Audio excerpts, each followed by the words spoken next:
get a cello in the boot. Did you know that? I didn't One of know these that, you can get a John, cello no. in the boot. I've got a couple of electric guitars, but no cellos. So it's like this sort of it's a much standard better- we measure. it's a much better thing to say than a set of golf clubs. Though. yeah, true. Can you get a cello in the boot? Yeah.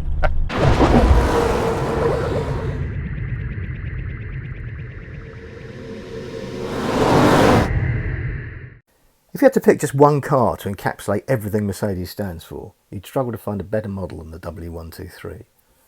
It's not the fastest, most luxurious or exclusive of Mercs, but it literally is the very essence of the brand on wheels, particularly in coupe form.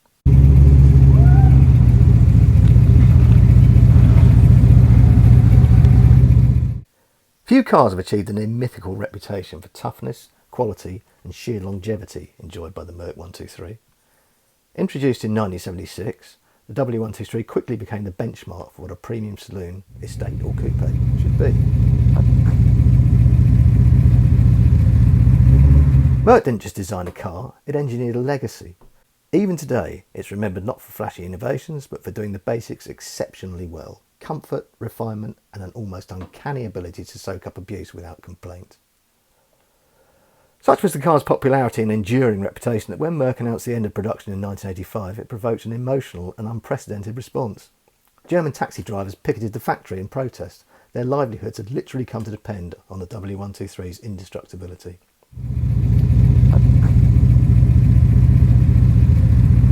Many taxis racked up 500,000 kilometres or more without major mechanical failure, and with ease of servicing baked into the design, the car became an icon of practical understated excellence.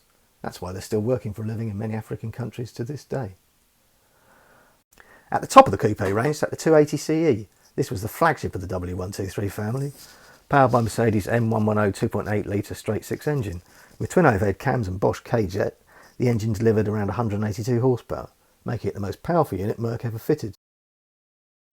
But what if they put a V8 in it? Right.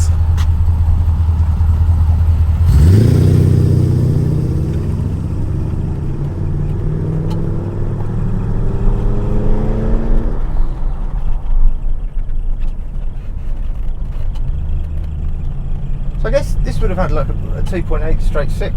I think that's the standard out of the factory, isn't it? It's about 185 bhp, I think, something like that. So it's literally double the capacity. Yeah.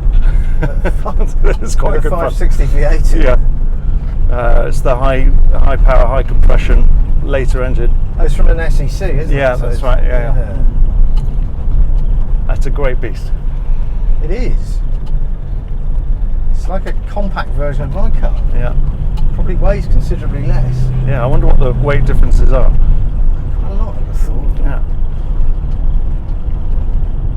And all the rear axles being uprated, so that's also SEC. So it's but basically 560 SEC drivetrain all the way through. SEC brakes, which is why it's got the Penta alloys, because the Mexican hats wouldn't fit. Right. And then everything else is sort of standard and being kept as is, which is nice. Yeah, it's a it bit of is, a sleeper because until you turn it on, nobody knows what it's got underneath.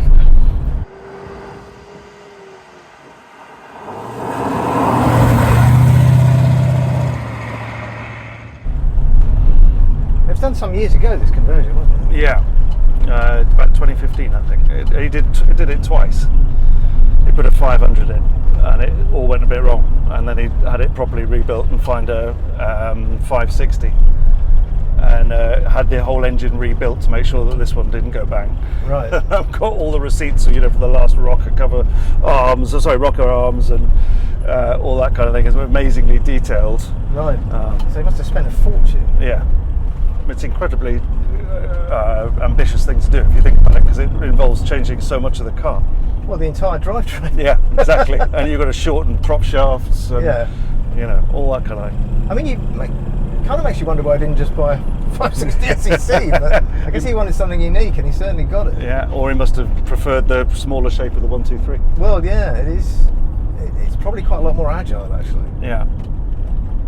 But he had the springs shortened, and there's conversations about which exhaust. So it's got a 560 SEC box, and he had a middle section made in stainless. So it looks Merc at the back and is stainless in the middle. Right.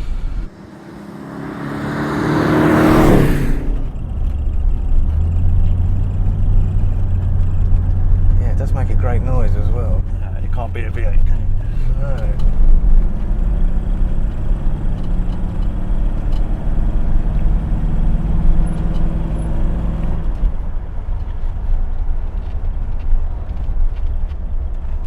And to have a W123 with leather and aircon, Yeah. and a working sunroof, I mean, that in itself is hen's teeth. Yeah, you picked the right one to convert, didn't you? Yeah, he really did. Because most of them didn't have leather, did they? No.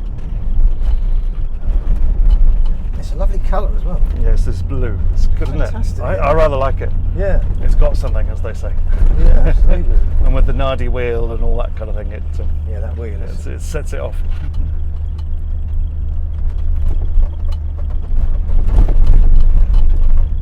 Do you do many miles in it? I use it very occasionally. I'm away a lot. I'm a musician, and that So means you're touring? Yeah, and touring and doing other things. So unfortunately, and I've got slightly too many cars, so they all get used less. We know you've got a Citroen CX Turbo. Yeah. Oh, you said you had a DS in the There's a garage DS, somewhere. yeah, and there's a Renault Alpine GTA Turbo. Oh, right. So, but that's in. Yeah, that's a lot of fun. Basically, I like quirky things. This is perfectly quirky. Yeah, it is.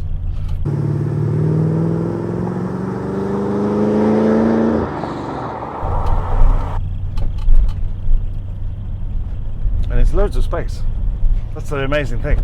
And you can get a cello in the boot. Did you know that? I In didn't one of know these, that, you can get a John, no. cello in the boot. I've got a couple of electric guitars, but no cellos, so It's like this sort of It's a much standard better- we measure. it's a much better thing to say than a set of golf clubs, though. yeah, true. Can you get a cello in the boot? Yeah. Can you really get a cello in the Yeah, boot? yeah, you really can. I guess you'd know. Yep, certainly do.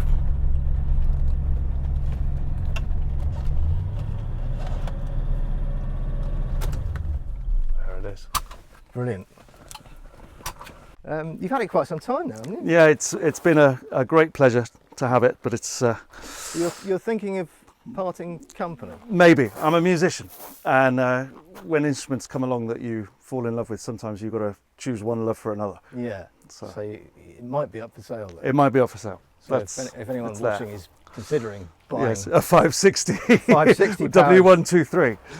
well, I'm sure It's people quite will a be thing. interested. I would be. I've already got the Yeah. 560. So Yeah. I mean, the only question you've got to ask is where would you find another?